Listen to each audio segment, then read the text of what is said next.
కానీ ఒకటి మాత్రం పక్కా, ఇవాళ ముఖ్యంగా పెళ్లి చేసుకోబోయే అమ్మాయిలకి, నాకు కూడా 17 ఏళ్ల కూతురుంది కాబట్టి పెళ్లి చేసుకోబోయే అమ్మాయిలకి, పెళ్లి కావాల్సిన అమ్మాయిలకి, యువతకి, యువతులకి ముఖ్యంగా నేను చెప్పేది ఒకటే, మీ కాళ్ళ మీద మీరు నిలదొక్కుకోండి. ఆర్థికంగా మీరు ఇండిపెండెంట్ గా ఉంటే, ఫైనాన్షియల్ గా ఇండిపెండెంట్ గా ఉంటే తప్పకుండా సమాజంలో గుర్తింపు, గౌరవం అన్ని కూడా ఆటోమేటిక్ గా వస్తాయి.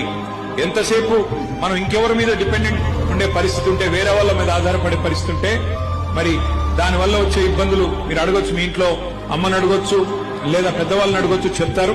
కానీ ఆర్థికంగా తమ కాళ్ల మీద తాము నిలబడ్డ తర్వాతనే, ఒక ఉద్యోగం సంపాదించిన తర్వాత గాని, ఒక పరిశ్రమ పెట్టినాక గాని, లేదా మీ అంతట మీరుగా మీ కుటుంబానికి చేదోడు వాదోడుగా నిలిచే పరిస్థితి వచ్చేదాకా తొందరపడి పెళ్లిళ్ళు చేసుకోవద్దనేది నా మాట.